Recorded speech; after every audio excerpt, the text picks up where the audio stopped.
Hello, my wonderful office workplace warriors, and welcome back to another episode of Dear HR Diary by Manage with Heart, the absolute unfiltered truth that you wish they taught you in management school. Love that tagline. I've been doing this now for over a year, and I think that every time I do the tagline, nothing rings more true than when I get the opportunity to talk about that unfiltered truth. And today, is no different because I have a guest on the podcast. I'm super excited to welcome I must combine your name, Sailor, Sara You do Taylor. that all the time. You would not be the first. And apparently my parents didn't think about that when they thought of my name. They didn't stand at the top of the stairs and yell your name and be Right. like, Sailor, I mean, Sara Taylor. I mean, yeah, no, my parents didn't either. So God forbid. And I had a weird maiden name, but yeah, I'm a Dawn Marie and it all runs together. So people think my name is Donna. I think that's funny. Yeah, it's kind of weird. Oh, well, you've heard Sara talk. So let's kind of tell you who Sara is because I've been super excited to have her on the podcast. She is renowned for her visionary work in cultural competence, nationally recognized speaker and best-selling author. She is dedicated to changing the world through the workplace by making organizations across the globe more effective and inclusive and their leaders more culturally competent. I love culturally competent. That sounds so cool. Like if you think about it. She Absolutely. founded Deep Sea, and that's SEE Consulting in 2002 to provide insightful consulting and strategic diversity training paired with measurement tools to build individual and organizational cultural competence. That's so cool. She's been doing this a long time, more than 35 years. Super excited to have it because she is like me, kind of an HR person. She belongs to SHRM, the Twin Cities Diversity, Equity, Inclusion Practitioners, Human Resource Professionals of Minnesota. Is it cold up there? It's got to be cold up there. The Minnesota Society for Human Resource Management, Twin Cities Human Resources Association, Association of Talent Development, and Society for Intercultural Education, Training, and Research. Whoa, that's a mouthful. She's been featured in and quoted as an expert in Upsize Twin Cities Business and HR Magazine and has had several articles published in Forbes and Diversity Woman Magazine. That's pretty cool. She got her bachelor's degree in diversity. She expert, y'all. Diversity and organizational development from the University of Minnesota. She and her husband, Miguel, split their time between their home in the Dominican Republic. Honestly, this is really what I wanted to talk to her because I think it'd be great to move there. Close to Miguel's family and their home in Minneapolis, closer to their children and grandchild. Welcome to the show, Sara Taylor. We're glad to have you. Like Thank the intro. you. Oh my gosh. I'm Buckle so up, glad to be people. here. Buckle So glad to be here. Thanks. Of course. So when Sara and I first started talking, we did our discovery call. We talked about civility, and I did a podcast on civility. And I think I even wrote like a quick LinkedIn article, but I really felt like I didn't even scratch the surface because there's I mean, it's crazy out there. What do you think is prompting this? Like, holy moly, I don't want to be nice to people, or it goes beyond like just common manners. I think what's causing this? Do you think? Absolutely. Well, before I get to that, I think maybe a definition of what I think, or not definition, but where I think civility, what it really I is, where love it that. comes. Yes. Yeah. So from my perspective, civility is actually determined by our cultures, by the groups that we're a part of. It's our shared norms. And so, civility in one setting is different than civility in another. Hmm. Just look at, if we think politics, which is where a lot of folks are thinking about civility and lack thereof today, right? Oh yeah. Just look at your typical like British Parliament and the way they do their, I don't know, what do they call them? Parliamentary Yeah. sessions, versus our legislature as an example, right? Very different. It's group norms. Do I fit the group norms, right? That's what civil is. And those group norms come from our culture. So a lack of civility comes from a lack of cultural competence, where I'm not even able to match the cultural norms of my culture, or I am am lacking so much development that I don't even realize that I'm not matching those norms. Oh my And the gosh. way we know that is there are actually 5 stages of that competence.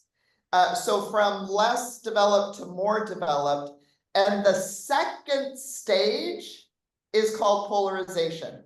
Very, very elemental stage. And what do folks say? If they don't say, we aren't civil, what do they say? We're really polarized.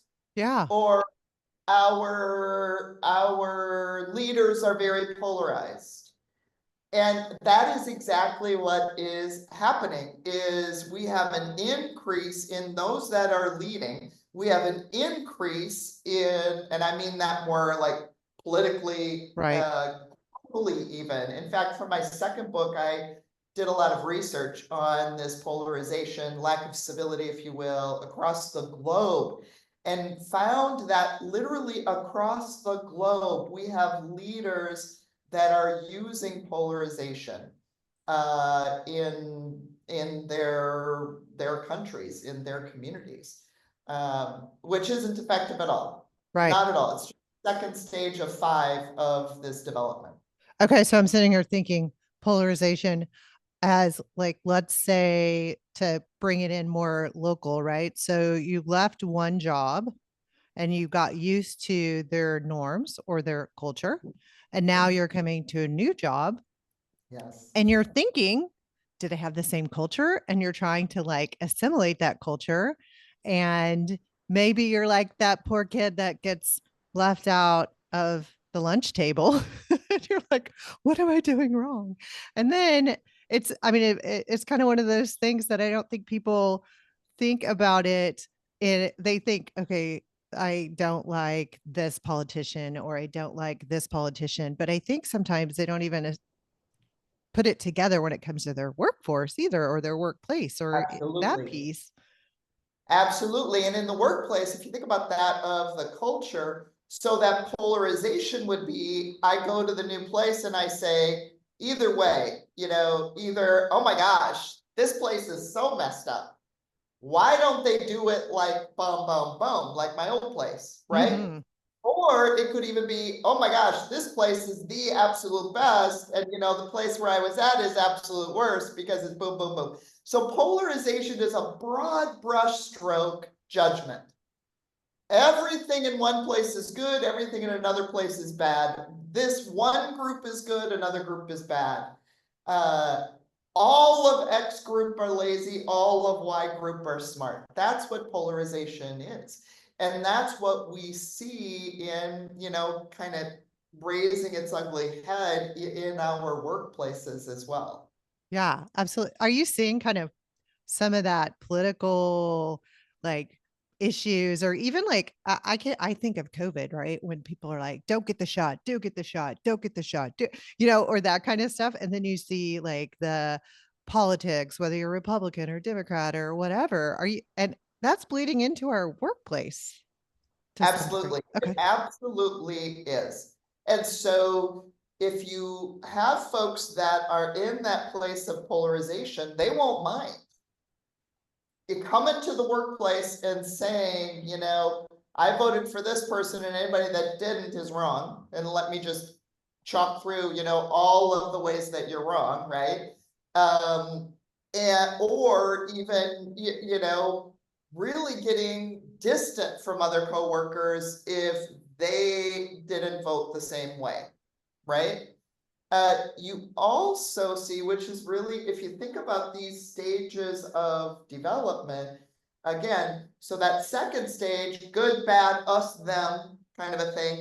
The third stage, you'll recognize this too, is let's pretend we're all the same. Oh, So what do some folks do when that polarization raises its head, or when politics enter? It's, we don't want to talk about that. Let's not talk about that in the workplace. We're all here to do a great job. And yes, that's the right approach to move that conversation out of polarization, but we don't want to stay there because right. that's only that third stage of development. Okay, I got to know the other ones. Like I'm Yeah. fascinated, right? So, and Sure. you see this happen a lot of times when there's some disagreement among the teams, or you have maybe a manager that is inexperienced or a leader that's inexperienced, and they're like, listen, just to like keep everybody happy, let's just not talk about it, right? So it's this whole elephant in the room.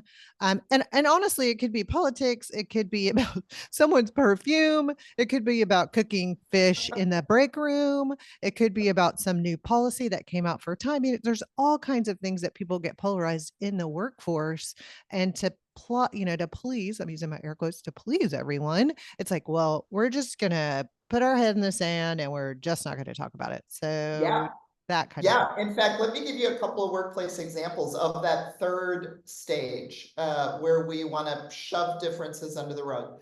One particular woman in a focus group in an organization that said, yeah, we get along really good on our team, even though we've got all these differences. And it's because we don't talk about the differences. It would just be too divisive if we talked about them. So it's kind of like that, not going to mention that we have diversity on our team because it's just too divisive, right? And I'll give you another that folks wouldn't think, well, this is a diversity issue or a cultural competence issue.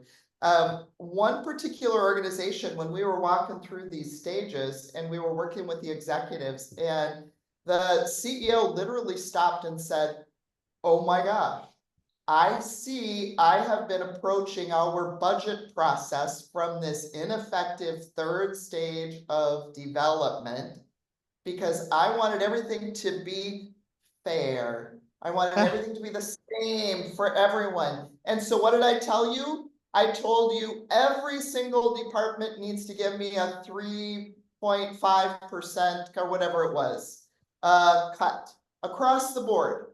And even some of you came to me and said, well, hey, now isn't this a good time to get rid of that department that you always wanted to get rid of? Or what about the departments that bring us in more, right? And he said, I didn't listen to you because I said we have to do the same for everyone.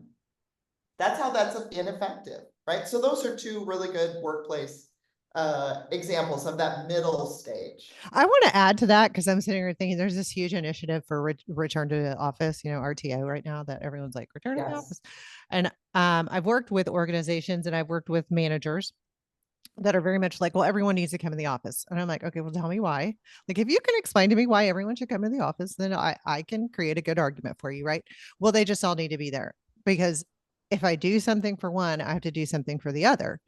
And I'm like, no, that's not the same box, right? It's you want to be fair, but you also want to be able to treat people differently when it comes to each individual need that they're bringing, right? So maybe you have a mom that is having a child that is having some issues at home and she just needs to work from home for the next 4 weeks versus someone that has 5 kids and has a great daycare and never struggles with it, but she needs to be off for one day to work from home because her child was sick. I think there's just this inflexibility because it's like we're so worried about treating people fairly or the same. And that word fairly gets thrown around a lot. And I'm like, fairly doesn't mean treat people the same. Exactly. Well, I'm going to give you an example of that that I use because people can, like, in this example, unless they're in healthcare, it's a lot easier for folks to see how that just doesn't make sense. We had a healthcare organization that said, yep, it's important for us to be fair. So they had a number of clinics, right? And then the main office. And you can imagine where the power was in the main office, right? And they were aware of that. And so they didn't want to be like this power down. And so they wanted to give basically power to the clinics and all of that, right? So they're doing dress code. Well, folks in the clinics have to wear closed-toed shoes, and it just wouldn't be fair if we didn't say the same for the folks that are coming in to work in the office. They're sitting at a computer all day. I'm sure that computer does not care whether their toes are showing or not. Mm-hmm. Right? Yep. So it just wouldn't be fair. So everyone has to wear closed-toed shoes. And if you work in the healthcare center, you have to be there at 7:45 to be ready for patients. And so it wouldn't be fair if we didn't say that to everyone. So everyone has to be at their work spot by 7:45.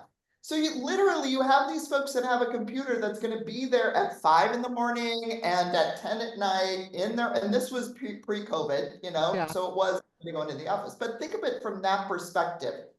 It makes sense in that example that really someone coming into the office there is no reason why they can't wear shoes that show their toes. There's no reason why they can't show up a little earlier, a little later.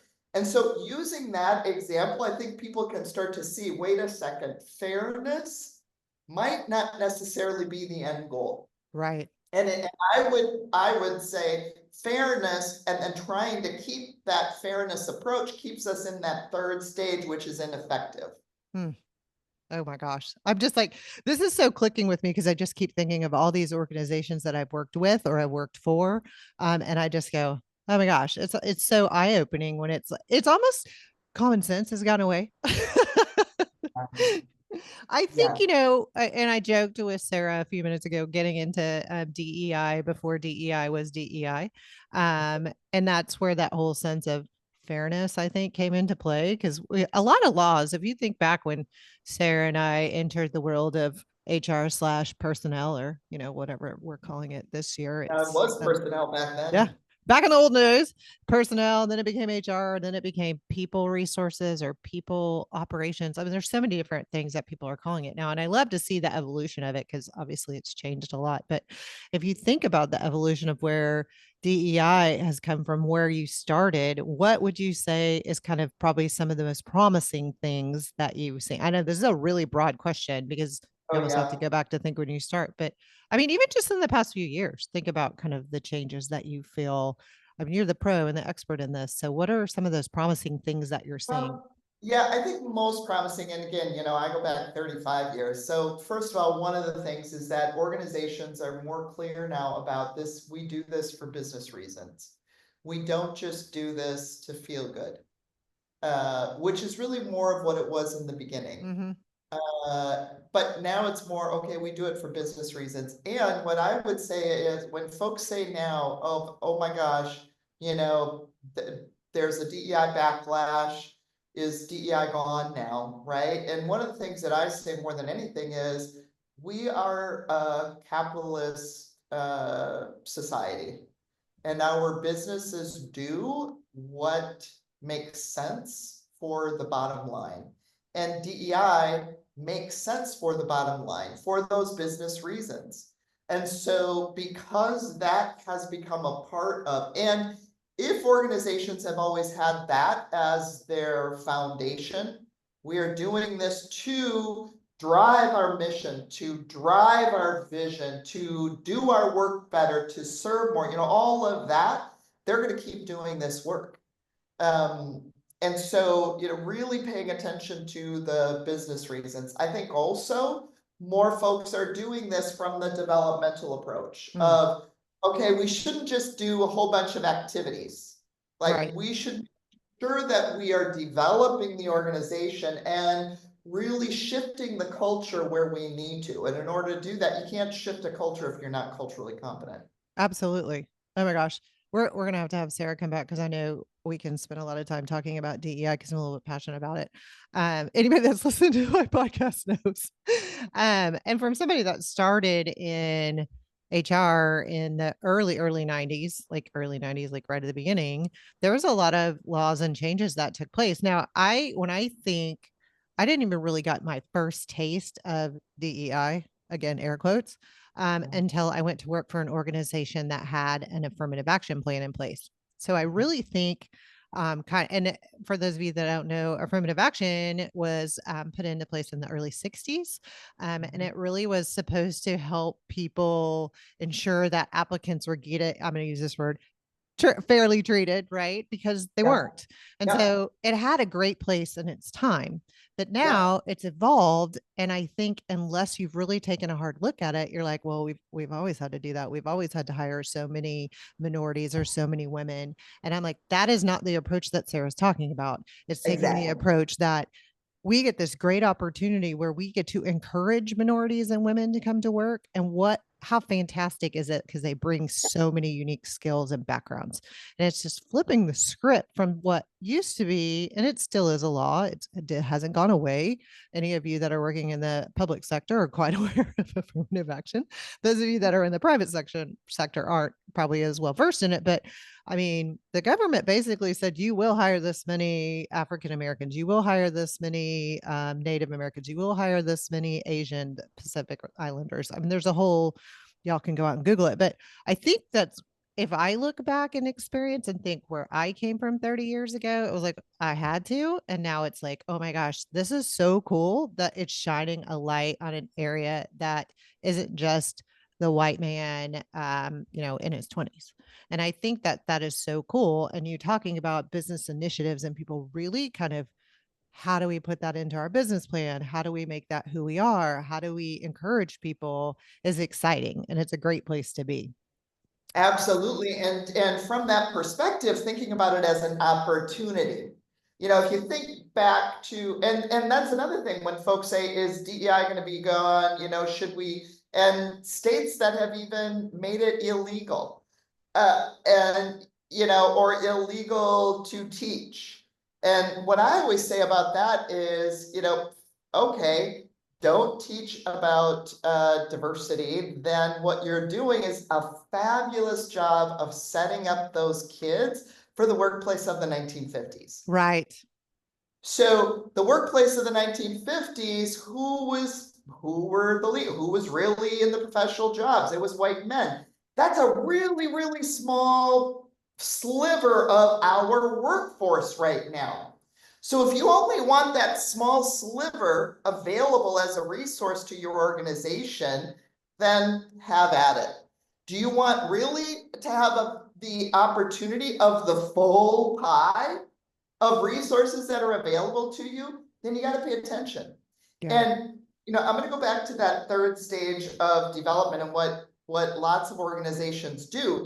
Think of that woman that said, well, we've got diversity, but it, doesn't matter because, we never talk about it, right? Right. That's that third stage. And so what organizations do if they're there, my phrase is they hire for diversity, but they onboard for conformity. So everybody's got to be the same. So then what ends up happening is folks that don't fit the mold leave. And that's why we've got to be paying attention to this. It's not just, are we able to bring in are we able to have access to that full pool, but then is the culture such that we can shift so that the full pool wants to stay with us? Yeah, absolutely. It's like, we're going to hire you because you bring this great experience and this great background. And then we're going to stick our head in the sand because we want to treat you fairly. I'm just going to ignore it. That's it. Exactly. Yeah. Pretend you're just like us, which even that, think of that phrase, just like us versus I'm just like them. Yeah. We never say that. We say we want them to be just like us. I'm like that. I don't want anybody to be just like me. I'd be scared. It's bad enough I have a daughter and 4 sons. I'm like, they don't need to be just like me. Okay, so we've talked about 1, 2, 3. Did we talk about 4 and 5? Did we talk about this? 4 and 5, I'll go through them real quickly. Okay. 4, we're able to see a greater complexity of differences, including those that are typically hidden in our unconscious. So we're able to see those differences first for ourselves. A lot of our own differences that we aren't even aware of. And then in that last stage, we're able to adapt to those differences. Sad reality, even though those are the effective stages, we typically only have about 15% of a population of a workforce that are operating in those stages. Oh my gosh, that's a scary statistic. And then if you look at organizations that are successful with their DEI initiatives, or they make it part of their culture, or they, really embrace it, those are the ones that are like really being incredibly successful. And, this is an interesting statistic when you think about the 15% that Sara just said. The Gen Z population that is moving into the workplace, those are the ones that are in their early 20s, the ones that are graduating from college, they are, or getting into the trades or wherever they're moving into, they're the most diverse population that our planet has ever seen. So they're also the ones that are going to work for your companies that have diversity, inclusion, equity. They have those initiatives. They want to work for those companies. So if you're like I only want this little tiny sliver of population, they're not going to come work for you, and you're going to lose out on amazing talent. You're going to lose out on the most technologically advanced generation that we have. And you're going to fall behind. And, I'm not pointing the finger, but I've done a lot of research on generations and I'm very passionate about it. And so this just holds a lot of water with what Sara just said and supports it, right? You don't want to be the 85% of the groups out there that aren't doing this because you're going to fall behind. So that's a sad statistic, but I want to couple it with, let me give you something else to think about if you're not already thinking about this. And I just about it. So, okay, totally. I have to ask this question. I'm just going to call the spade a spade here. So I have this gorgeous white lady that is, I'm going to guess older than, 40. And I only say that for age discrimination. So I have this gorgeous white lady and she's taught in this, this country hick out here, this white chick out here. And here we are talking about DEI and people like look at me. I don't know if they look at you, but they look at me funny when they're like, what do you, white lady, know about DEI? Do you run into that? I know it's just a weird question, but I just wonder. Absolutely. Absolutely. And, the reality is we need to be thinking about all of the differences that make a difference in the workplace. Race is one, absolutely. And we need to understand the biases that we might have. We need to understand the culture that comes from our race, all of that. And that is one of many differences that make a difference in the workplace. Yes. And when we develop our cultural competence, we're able to adapt to any of those, whatever it might be, whether it's race, whether it's generations, whether it is personality types. We're able to adapt to those so that we can be our most effective selves in the workplace too. I love that. Because it's not just the color of our skin or the age of our, the age of our bodies. There's a whole lot that gets, that Sara brings to the workforce. There's a whole lot that Dawn brings to the workforce. There's a whole lot that any of you all do. And I think you talked about that when you were talking about the unconscious biases. And really kind of discovering that. And I'm going to have you back because I want to talk more about unconscious biases because I think it's fascinating to me. And I don't think anybody, well, the people that I've done DEI training with, or I've had that kind of those workshops that I've done in the past have been like, well, I don't think that way. And I'm like, let me ask you this question. You're walking down the street at 10 o'clock at night and you see a dark figure coming towards you. You don't know, male, female, white, black, orange, purple with green spots. And what do? You, if you're a female, cross the street, right? Or if you're a male, because God love my husband, but you bow up. You have this unconscious bias that you probably don't even realize that you're doing, or you're just automatically assuming that something. I want you to be safe. I'm not telling you to like just go out there and be like, hey, what's up? But I think in the back of our mind, that's why it's called unconscious. We're not even realizing that we're doing things. And I just would love to, spend some time picking your brain and talking more about that because I think that's kind of a really cool thing. And I know that we all can learn a lot about that. I'd love to. Absolutely love to. Yeah. Okay.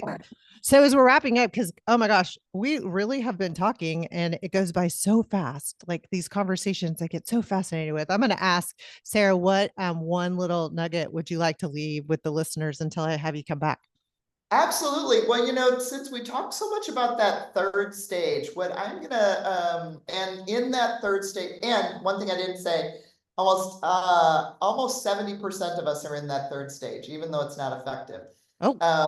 And so one of the things, since that third stage, we assume everybody's the same, even though we might say, oh yeah, you're this age, I'm that age, whatever. That one piece I will say is automatically assume difference. How is this person different from me? How is this person going to want this interaction to go that's different than I want? How do they approach things different than me? So you might in the end find, just kind of like that criminal justice saying, assume innocence until proven guilty, right? You might find that they are very similar to you. But without asking that question first of how is this person different? Without asking that and assuming that first, your unconscious is just going to go to, they're going to want the same things as me, and you're not going to be as effective as you can be. Oh my gosh. I think that's a great question. Like just pose it and when you go into any situation like that, like whether it's you're meeting your future in-laws for the first time, or maybe you're going out on a date, or maybe you're just having conversations with your teenagers. Like, how are they thinking? How are they different? Exactly. How are they different? They're all different, I promise. Which is a good thing. I don't think the world can handle a world of just me and Sara roaming around pounding y'all's head with DEI. So true. So true. Yeah. Oh my gosh. Well, I'm going to leave Sara's contact information in the show notes, as well as her website, and information about her books, because she is an author, y'all.